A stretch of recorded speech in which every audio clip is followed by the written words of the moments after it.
Assalamualaikum warahmatullahi wabarakatuh. Perkenalkan kami dari kelompok 1 akan mempersembahkan video edukasi tentang sejarah pentingnya bahasa Indonesia. Sebelumnya perkenalkan saya Fedrina Mega dengan NIM 3224064. Saya Ini Fawaz dengan NIM 3224066. Saya Halimah Salia, NIM 3224070. Saya Fadli Purnama, NIM 3224089. Saya Muhammad Fadil dengan NIM 3224088. Saya Latif Kurnia Pratama dengan NIM 3224071.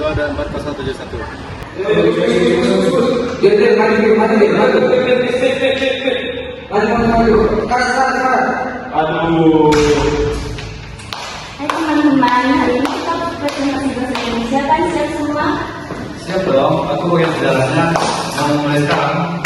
Ayo kita akan duduk dan menggunakan tempat kelas.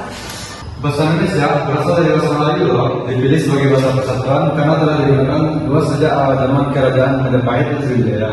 Nah, puncaknya itu terjadi pada tanggal 28 Oktober 1928 pada saat Sumpah Pemuda, yang mana pemuda menyatakan kami putra putri Indonesia menuju bahasa persatuan bahasa Indonesia. Dan secara resmi, bahasa Indonesia dipilih pada tanggal 14 Agustus 1945 pasca kemerdekaan. Ada di Undang-Undang 1945 pasal 36. Wow, keren ya, bahasa Indonesia ternyata bukan cuma alat komunikasi, tapi sebagai simbol perjuangan juga. Kalau soal kedudukan, bahasa Indonesia itu mempunyai gelar peran utama sebagai bahasa nasional dan bahasa negara. Betul, sebagai bahasa nasional, bahasa Indonesia jadi identitas bangsa, alat pemersatu, dan sarana penghubung antar suku. Sedangkan sebagai bahasa negara, bahasa Indonesia digunakan sebagai administrasi negara, pendidikan, hukum, dan media massa. Nah, makanya penting banget untuk kita menjaga bahasa Indonesia yang baik dan benar. Nah, kalau untuk fungsinya bahasa Indonesia itu ada 4 fungsi. Yang pertama itu alat komunikasi, yang kedua itu alat pemersatu, yang ketiga alat ekspresi budaya, dan yang keempat itu alat pengembangan ilmu pengetahuan. Di sekolah kita pakai bahasa Indonesia untuk semua mata pelajaran. Itu salah satu contoh fungsi bahasa Indonesia dalam ilmu pengetahuan.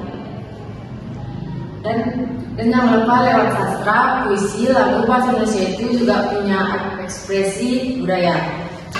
Bahasa Indonesia punya banyak ragam loh. Ada ragam lisan dan tulisan, dan formal dan informal. Ragam lisan ya seperti kita diskusi hari ini. Ya kalau ragam tulisan kita nulis laporan. Kalau formal biasanya digunakan saat kita kuliah, pidato ataupun berita. Sedangkan informal digunakan saat kita seperti ngobrol-ngobrol santai. Kadang kita suka campur-campur bahasa, pakai istilah asing juga, tapi tetap pakai bahasa Indonesia ya. Dari sejarah kedudukan fungsi dan ragamnya, bahasa Indonesia itu luar biasa penting ya. Ya, jadi bukan cuma dipakai, tapi juga harus dijaga dan dilestarikan. Kita harus bangga menggunakan bahasa Indonesia dengan baik dan benar. Bahasa kita, identitas kita. Baik, sekian video edukasi kita pada hari ini. Mari kita bersama Indonesia.